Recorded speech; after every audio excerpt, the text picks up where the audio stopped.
The Devil's Bible, also known as Codex Gigas, is the biggest and most mysterious medieval book in the world. Once I got my hands on the translation, I decided to dedicate 5 months of my spare time to decipher who wrote it. Between the lines, I found ritual magic, sacrifices, alchemical recipes, and medicine. Inside, there are more than 20 books, including the New and Old Testaments, historical records, and encyclopedias. But most interestingly, there are 7 missing pages, and many have lost their minds and lives trying to find them. Legends cite that the devil himself helped a monk write it within a single night. In a small Benedictine monastery in Czech Republic, Herman, a sinful priest, was about to get punished for his crimes. The monks he lived with wanted to seal him alive behind the walls of the ongoing construction of the temple. Herman offered to redeem himself by writing the biggest book ever written.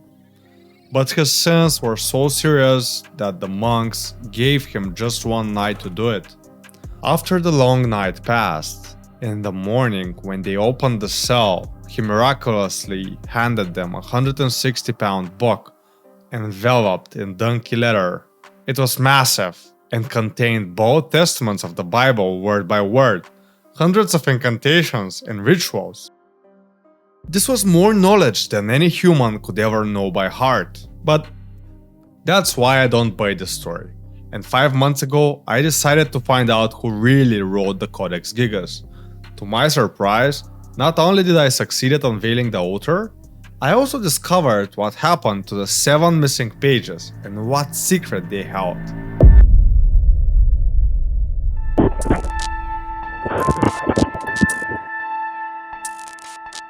The Codex Gigas is only 290 pages, but they measure 35 inches tall. It's so big that a single person can't even lift it. Going through the Devil's Bible, I noticed how detailed and perfectly calligraphed it is. That's why many believe a human couldn't have written it by hand.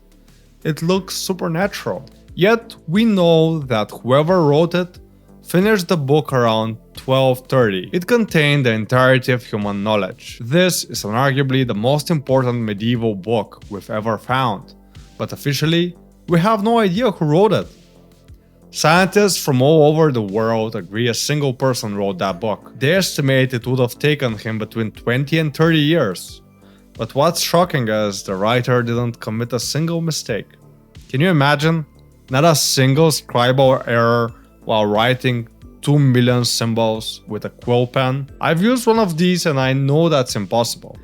Experts also expected to notice signs of the author's aging. Something like eyesight failure, arthritis, or changing calligraphy. But there was none of that. They didn't even notice any skill increase throughout. Whoever wrote it did it like a well-maintained robot or a printer. But nobody can write a book that big in one night. Come on. So what's the real story here? I knew where and when the book was written. Compared to most things I investigate, this was an amazing starting point. I made a list of people who lived or passed around the monastery in the same century. But that wasn't enough. Knowing the complexity of the book, not anybody could write it. So I came up with 8 conditions that needed to be met for someone to be the author. The conditions are: 1. Obviously, the author must have lived in the 13th century. 2. The Codex Gigas was written in 4 languages, so the author had to know all 4 of them: Arabic, Hebrew, Latin, and Greek. 3. The person had to be rich. Why? Well, the book is supposed to have been written by priests in a monastery in the Czech Republic. But the parchment for the pages alone would have required the slaughtering of over 200 donkeys. Back then, a donkey cost half the yearly salary of a villager. So only someone very rich could have had the resources to back this initiative. Look at the illustrations. In medieval times, even the most noble scribes used black and red ink because they were the cheapest. And here, in the Codex Gigas, well, this book is adorned in blue. Do you know how expensive blue dye was back then? The amount of blue used for illustrations alone could have bought you a large farm with a few servants. 4. The writer must have been highly educated. Whoever wrote the Codex Gigas was already a very well-trained scribe and scholar. They'd read thousands of books, and they'd written books already. This was the work of a professional. Because of all the intricate illustrations inside, the writer must have been a painter. 6. The book includes the New and Old Testament along with incantations and alchemical practices. The author was not only a Christian priest or scribe, he was also initiated in the occult. Whoever wrote it lived in the Holy Roman Empire, perhaps in Germany or Czech Republic. 8. Last but most important, the writer didn't show any signs of aging. That's why many believe the initial story that Hermann wrote Codex Gigas in just one day. But that's impossible. So I have another theory. In medieval Europe there were many alchemists. Some of them were very close to the creation of the Philosopher's Stone. And we know the Philosopher's Stone prolongs longevity, transmutes metals into gold, and according to some, it could even bring eternal life. Could our author have been an alchemist? Whoever he was, he didn't necessarily need the Philosopher's Stone. There's another alchemical substance that allows longevity. I have covered it in a previous video. It's called Ens Melissa. Many will say that writing the book in just one day seems more plausible than alchemy being real, but have this in mind. All the medicine and pharmacy we have today comes from alchemy. Every single chemical reaction we know, alchemists have studied. In every village in Europe when people were sick, they went to the alchemist for help. Now you know the conditions. Let's see how many of the people from the list have lived in the Holy Roman Empire in the 1200s. Knew 4 languages, were a priest with a formal education, had written books before, could paint, had the means to write such a book, and were also an alchemist. Well, obviously not many. So we have our top 3 contenders here. Roger Bacon, a philosopher and alchemist, lived in the correct time period. He spoke all 4 languages: Arabic, Greek, Hebrew, and Latin. He was raised in Christian theology and had the means to afford 200 donkeys and blue dyes. But he never lived near Czech Bohemia, where the manuscript was written. He spent most of his years at Oxford. Michael Scott is another good candidate. Michael was a philosopher who spent the time between 1220 and 1250 in Germany's royal court. That's very close to the monastery, where Codex Gigas was first written. But he spoke only 3 of the 4 languages used in the book. He'd never been a priest or deeply involved with the church either, so we can safely scratch him off the list. This leaves us with only one person: Albertus Magnus, one of the most famous alchemists of all time. He spoke all 4 languages, lived in Germany, and studied a formal education in Italy. There are records of him passing through the Czech Republic more than a few times. He wasn't necessarily rich, but he could easily afford the means to create such a book. Albertus was backed by the Dominican order, a religious order that often advised lords, kings, and emperors throughout whole Europe. If you've watched or read medieval fantasy, there's always a magician advisor that is closest to the king. Well, in real life history, this was the Dominican order. Albertus Magnus became a bishop, so we can also safely check theology and priesthood too. Did I mention that he was a true alchemist as well? In his works, he mentioned he'd seen and knows how to transmute metal into gold. He worked restlessly to pursue the Philosopher's Stone, and most of his contemporary scholars believed he even found it. There are just 2 small boxes left to check. Was he a great painter? Yeah. Had he written books before? Well, not only had Albertus Magnus written previous books, but I've also read several of them, because I was interested in alchemy.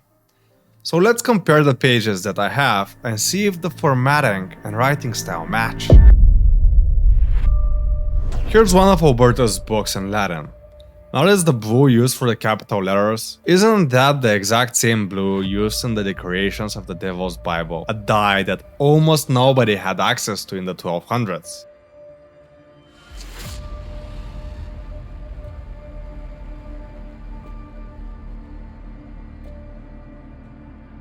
Look at the formatting and the letters. Here's another one of his books. We can see his script varies per book, but some of the letters look quite close to me to what we saw in the Codex Gigas. Look at the illustrations in the text of Magnus' other book. They are of the highest level indeed. I looked through hundreds of his pages. No mistakes. Same uniform script all throughout. That combined with the 8 criteria he matches, gives us plenty of reason to believe he might have been the one to write the Codex Gigas.